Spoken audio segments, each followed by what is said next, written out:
So, very welcome everyone to our second knowledge exchange. This time with Christer Lundh talking about the topic of next year's next year's European conference, which is extreme ownership. Yeah. So if you change picture, Christer, and tell us what about extreme ownership? See if I can make that then. Yeah, thank you, Peter. Welcome everyone coming in and listening here. Next year we will have a conference, LPPDE in Munich, and the theme, as Peter said, we have chosen extreme ownership. And the reason for this is that we want to emphasize the importance of leadership. So extreme ownership and the leadership and the leaders taking extreme ownership. And the background, I have used this in my work life for a very long time, but the wording is coming actually from a book, Extreme Ownership. And the authors are two American US Navy SEAL officers, Jocko, Willink and Leif, Babin. And it's a very good book describing the importance of taking extreme ownership as a leader, and then with that leadership get your teams to take extreme ownership also. And this fits very well into next year's conference then when we have this theme. Mm-hmm. And why is extreme ownership so important? I think extreme ownership is essential for succeeding. If you're a leader in an organization or a company where you are heading a transformation and the whole organization is on a transformation journey, extreme ownership is kind of make or break for the whole organization. Because if the leaders don't take extreme ownership, it will be very difficult for the organization and the company to succeed then. And if we look on the global operation currently in the age that we are living in right now, everything is just going to get faster and faster. So extreme ownership is very important therefore. And if leaders as teams should address the changed situations that they are facing every day, they need extreme ownership to win on any challenge. Mm-hmm. And why we focus on extreme ownership and leadership this time is that on previous conferences that we have had, we have of course talked about the leadership and the principles for the leadership in a lean and an agile setup. But there has been more focus on the lean and agile principles and less focus on the leadership then. So this time we have put leadership in front then, and also aligning that with digital transformation that is happening at rapid speed globally today. We made a lot of connections in this picture on extreme ownership.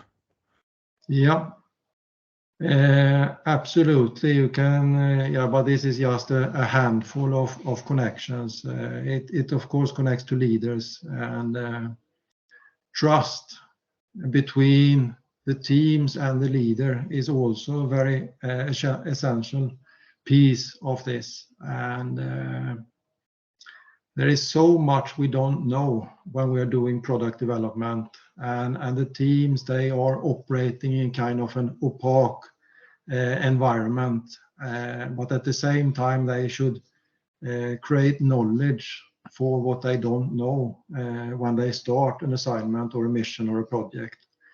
So these things ties very well into extreme ownership. And in the bottom there you also see the intent just below the leader. And when the leaders are able to phrase and express the intent, the why of the mission or the transformation that the company is doing, then the teams can better adapt to changed conditions. They can take initiatives, and it's easier also for the teams to make fast decisions, because when they know the intent and they know why they are doing this transformation, it's easy for them to take fast decisions on changed conditions, and all of this in benefit of customer needs then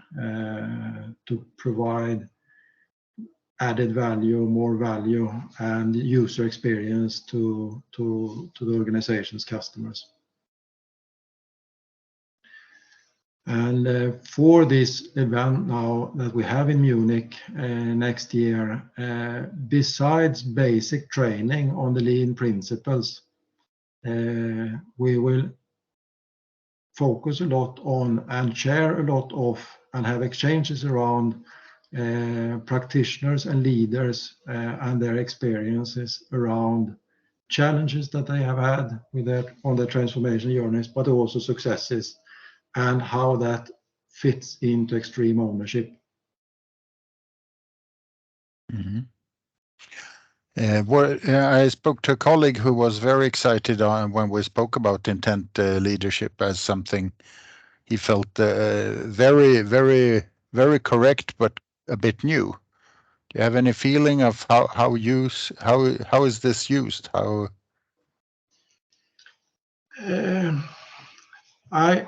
I have used it a lot myself, but it's a little bit rare, I would say.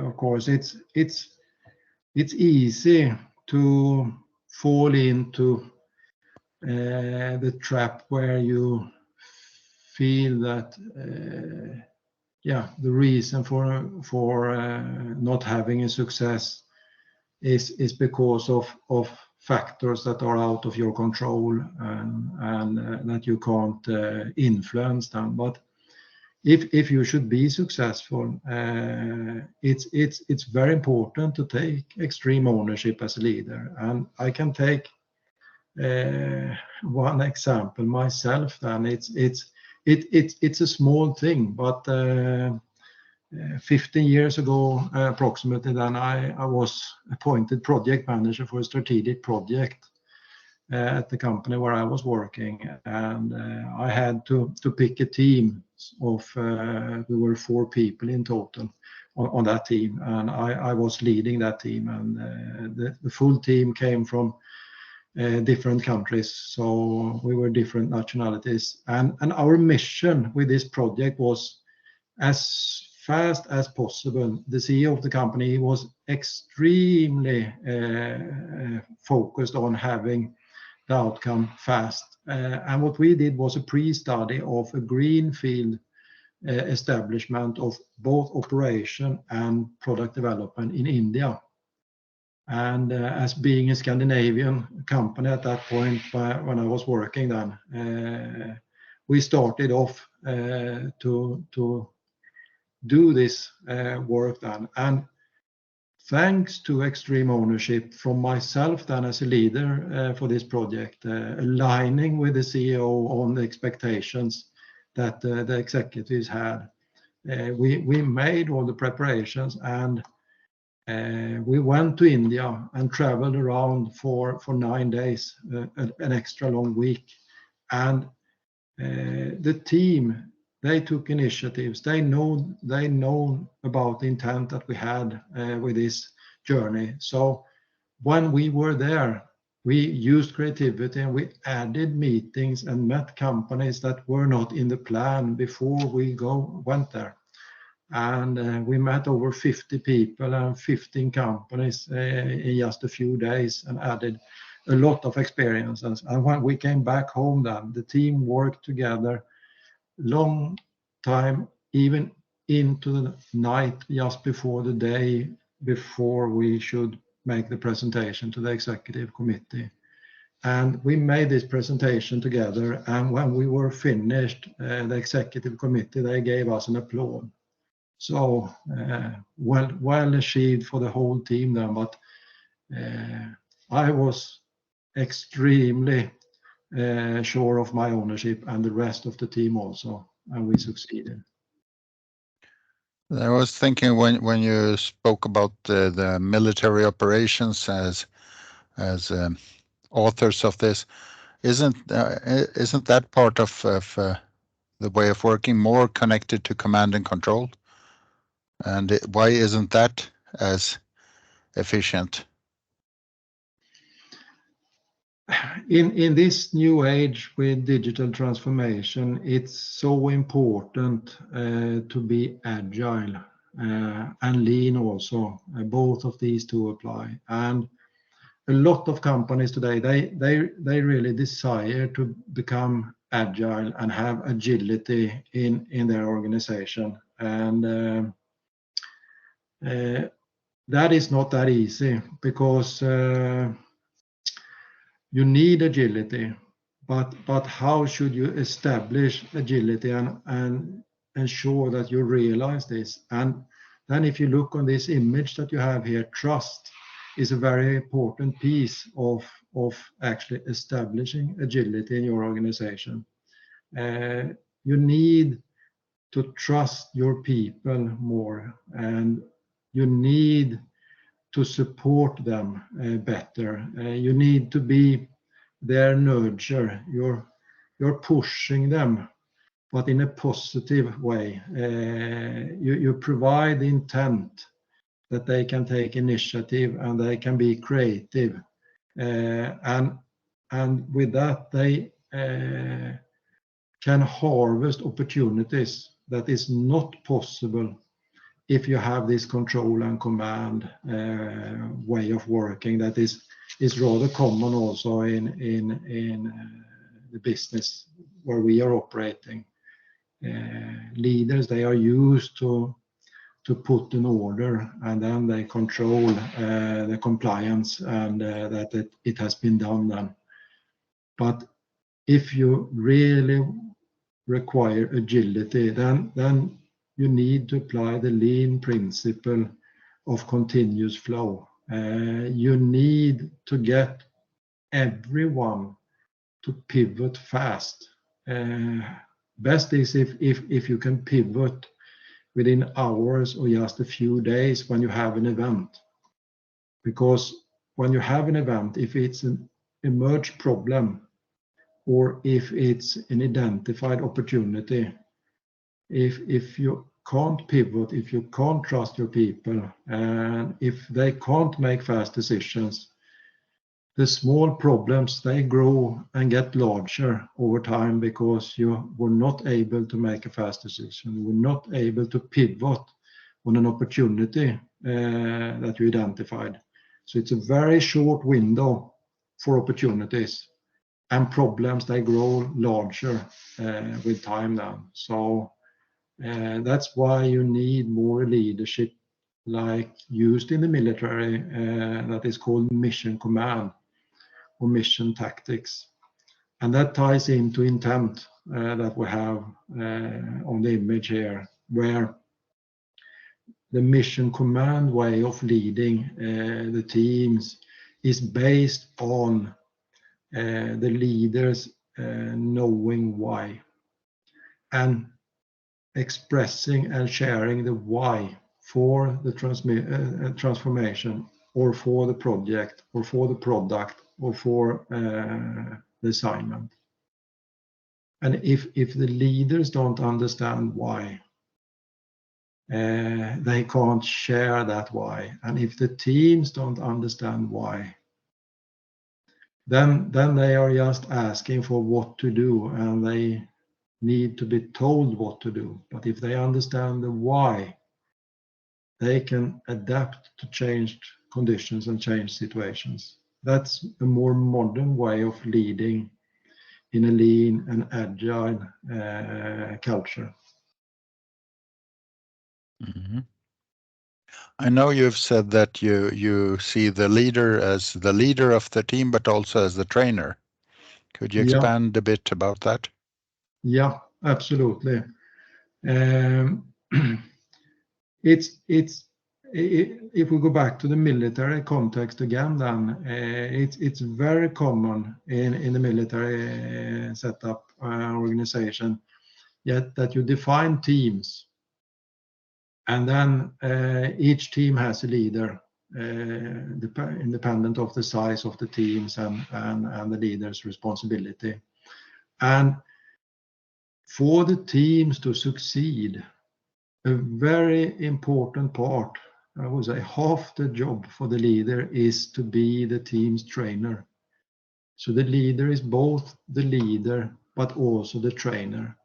The leader participates in the daily work of the team and see what struggles they have and support them and help them with their struggles. And by seeing these struggles, it's much easier for the leader to understand what further training the team needs to be successful.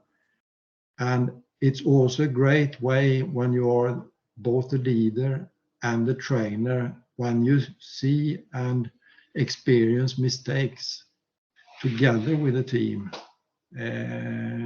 then it's a great learning opportunity. So the leaders learn by training as well, and no one knows better than anyone. There is so much knowledge that needs to be created and collected, and so that training is a continuous work for the leader, and it's up to the leader to ensure that the teams can perform according to the expectations. And if they can't, it's the leader's responsibility to train the teams. But you don't mean that the leader should be the technical specialist in all details, I hope. No, not at all. Not at all. What we want is the teams to be the experts, but the leader needs to see what more training that is needed, and the leader needs to challenge the teams, and the leader needs to get the teams to push the improvement on their standard.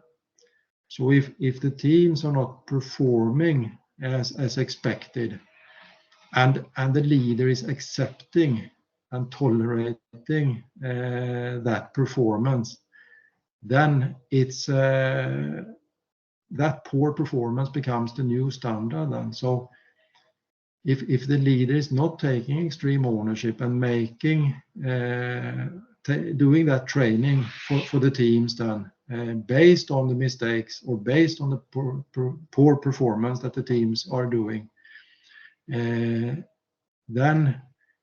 the leader is failing the team. So it's an interaction between the teams, but the leader is absolutely not the technical expert.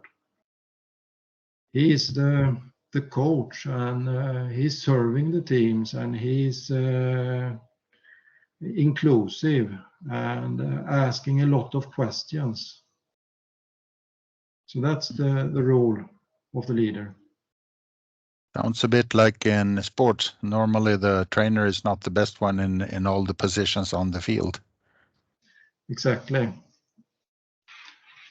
You just need I think that analogy is very good, because what the leaders are doing in that context is that they see what is not working. The team is not winning, and what needs to be changed, and what practices do we have to reinforce them to improve as a team. So yeah, very much like that. Mm-hmm. And if you look, say the commander's intent of the transformation journey to the why and vision to the what. How is that done? Yeah. If you have a control and command, you place orders and you control compliance to those ones, then you are just telling people what to do, and you provide the what. The what could be a goal, of course. It's some kind of future state at the future date where the team should be at that point, but the way to get there is a long stack of what, telling people what to do. But in the conditions that we are operating today, where things are going faster and faster, and the situation change from one day to another, it's not uncommon that you have a new problem today for something that was found or explored yesterday that was not in the plan. And then you're adding more work on top of what you already had as work for the team. And that's a difficulty. And when you work in that setup, then you ask for more resources because the workload has increased them. But if you work with the why and the vision, like with mission tactics or mission command, then you explain for the team the future state in the wording of the why. Why should we be at that point? Why should we produce these customer values? Why should we make these user experiences? And this is the vision of this product or this project. Then when the team are facing changed conditions and situations, then depending on problems that emerge or opportunities that are identified, they can take initiatives, they can use their creativity, and they can reach the future state anyway, because they are adapting to how it's emerged around them, and they can win on any challenge. Mm-hmm. Good, Christer. If we should wrap up this interview, what would you state the most important parts? I think we have touched upon one word here that is synonym to extreme ownership, and that is why. The leaders need to understand why. They need to express and share the why with the teams, and the teams need to understand that why as well. If the leaders on the team understand the why, they have much greater chance to succeed together and win on any challenge. And if the leader or the teams don't understand the why, it's so important that you have a culture where you're expecting to ask. You're not expected to be silent and try to figure it out yourself. It's much better to ask if you don't understand it. And to inspire, the leader must be the true believer. Mm-hmm. I think that wraps it up. Yeah. Thank you very much, Christer. Thank you, Peter. Looking forward to the conference. Yeah, it will be very exciting and inspiring for all of us.